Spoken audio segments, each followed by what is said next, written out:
KGF ವಿಧಾನಸಭಾ ಕ್ಷೇತ್ರದ ಜನಪ್ರಿಯ ಶಾಸಕರು, ಅಭಿವೃದ್ಧಿಯ ಅಧಿಕಾರರು ಹಠ ಹಿಡಿದು ಸರ್ಕಾರದ ಮೇಲೆ ಒತ್ತಡ ಹಾಕಿ ವಿವಿಧ ಕಾಮಗಾರಿಗಳಿಗೆ ಸಾವಿರಾರು ಕೋಟಿ ಅನುದಾನವನ್ನು ತರುತ್ತಿರುವ ರೂಪಾ ಶಶಿಧರ್ ಮೇಡಮ್ ಅವರೇ, ಕೆಜಿಎಫ್ನಲ್ಲಿ 524 ಎಕರೆ ಸರ್ಕಾರಿ ಗೋಮಾಳ ಭೂ ಹಗರಣ ನಿಮ್ಮ ಗಮನಕ್ಕೆ ಬಂದಿಲ್ಲವೇ? ಇದು ರೈತ ಸಂಘದ ಹಾಗೂ ಅಲ್ಲಿನ ಸಾರ್ವಜನಿಕರ ಮತ್ತು ವಿರೋಧ ಪಕ್ಷಗಳ ಪ್ರಶ್ನೆಯಾಗಿದೆ. ನಾವು ಯಾಕೆ ನಿಮ್ಮನ್ನು ಪ್ರಶ್ನೆ ಮಾಡ್ತಾ ಇದ್ದೀವಿ ಇವತ್ತು ಅಂತ ಹೇಳಿದ್ರೆ, ಇವತ್ತು ಮಾರ್ಕೆಟನ್ನು ಅಭಿವೃದ್ಧಿ ಮಾಡ್ತಾ ಇದ್ದೀರಾ, ಓಕೆ ಒಪ್ಕೊತೀವಿ. ಅದರ ಜೊತೆಗೆ ಟೌನ್ಶಿಪ್ ಮಾಡಬೇಕಂತಿದ್ರೆ ಓಕೆ, ಅಲ್ಲಿ ಬೆಮೆಲ್ ನಗರದಲ್ಲಿ ನಿವೇಶನಗಳಿದ್ದವರೆಗೂ ಅವ್ರಿಗೆ ಏನು ಇದು ಮಾಡ್ತೀರಾ, ರೈತ ಕೂಲಿ ಕಾರ್ಮಿಕರ ಪರ ನೀವು ಧ್ವನಿ ಎತ್ತಾ ಇದ್ದೀರಾ, ಸಂತೋಷಕರವಾದ ವಿಚಾರ. ನಾವು ನಿಮ್ಮ ಒಂದು ಕೆಲಸ ಕಾರ್ಯಗಳಿಗೆ ರೈತ ಸದಾ ಬೆಂಬಲವಾಗಿ ನಿಲ್ತಾ ಇದ್ದೀವಿ.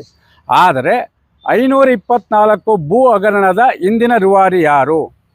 ಇದು ಕಂದಾಯ ಮತ್ತು ಸರ್ವೆ ಅಧಿಕಾರಿಗಳ ವಿರುದ್ಧ ಲೋಕಾಯುಕ್ತದಲ್ಲಿ ದೂರು ಸಹ ದಾಖಲಾಗಿದೆ. ಅದು ತನಿಖೆಯೂ ನಡೀತಾ ಇದೆ. ಆ ತನಿಖೆ ಯಾವ ಹಂತಕ್ಕೆ ಬಂದು ನಿಂತೈತೆ?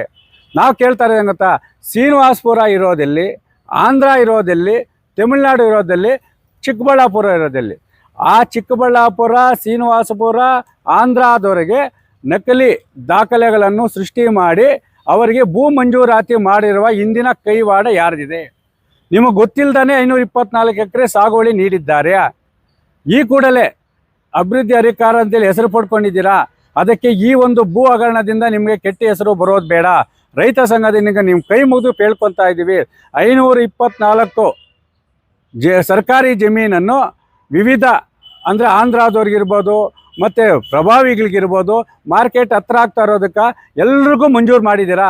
ಸಾಗುವಳಿ ಕೊಟ್ಟಿರೋರು ಅವರಿಗೆ ನಕಲಿ ದಾಖಲೆಗಳಾದಂಥ ಅವರಿಗೆ ವಾಸಸ್ಥಳ ಪ್ರಮಾಣ ಪತ್ರ ಇರ್ಬೋದು, ಮತ್ತು ಏನು ಆಧಾರ್ ಕಾರ್ಡ್ ಇರ್ಬೋದು, ಪಾನ್ ಕಾರ್ಡ್ ಇರ್ಬೋದು, ಮತ್ತು ಎಲೆಕ್ಷನ್ ಕಾರ್ಡ್ ಇರ್ಬೋದು, ಯಾರು ಕೊಟ್ಟಿದ್ದಾರೆ? ಇದನ್ನು ತನಿಖೆ ಮಾಡಲು ನೀವು CBIಗೆ ಒಪ್ಪಿಸಿರೋ ಇಲ್ಲ ಪ್ರಾಮಾಣಿಕ ಅಧಿಕಾರಿಗಳ ಒಂದು ತಂಡ ರಚನೆ ಮಾಡ್ತಿರೋ. ಒಂದು ವಾರದೊಳಗೆ ಈ ಒಂದು 524 ಎಕರೆ ಭೂ ಹಗರಣವನ್ನು ತನಿಖೆ ಮಾಡಲು ವಿಶೇಷ ಪ್ರಾಮಾಣಿಕ ಅಧಿಕಾರಿಗಳ ತಂಡ ರಚನೆ ಮಾಡಿ ಆಂಧ್ರ ಮತ್ತು ತಮಿಳುನಾಡು ಮತ್ತು ಹೊರ ಜಿಲ್ಲೆಯವರಿಗೆ ಮಂಜೂರಾತಿ ಮಾಡಿರುವ ಕಡತಗಳನ್ನು, ಸಾಗುವಳಿ ಚೀಟಿಗಳನ್ನು ರದ್ದು ಮಾಡಿ ಅದರಲ್ಲಿ ಭಾಗಿಯಾಗಿರುವ ಕಂದಾಯ ಸರ್ವೆ ಅಧಿಕಾರಿಗಳ ವಿರುದ್ಧ ಕಾನೂನು ಕ್ರಮ ಕೈಗೊಳ್ಳದಿದ್ದರೆ ಖಂಡಿತವಾಗಲೂ ಜಾನುವಾರುಗಳ ಸಮೇತ ನಾವು ನ್ಯಾಯಕ್ಕಾಗಿ ಪ್ರಾಮಾಣಿಕವಾಗಿ ಅಭಿವೃದ್ಧಿ ಅಧಿಕಾರರಾಗಿರುವ ಶಾಸಕರ ಮನೆ ಮುಂದೆ ಮೌನ ಪ್ರತಿಭಟನೆ ಮಾಡುವ ಮುಖಾಂತರ ನ್ಯಾಯ ಪಡೆದುಕೊಳ್ಳುತ್ತೇವೆ. ಇಲ್ಲವಾದರೆ ಆಂಧ್ರ ಒಂದು ಸಾಗುವಳಿ ಚೀಟಿ ಹಠಾವೋ, ಸರ್ಕಾರಿ KGF ಸರ್ಕಾರಿ ಭೂಮಿ ಬಚಾವೋ ಎಂಬ ಹೋರಾಟ ಮಾಡುವ ಎಚ್ಚರಿಕೆಯನ್ನು ನೀಡ್ತಾ ಇದ್ದೀವಿ.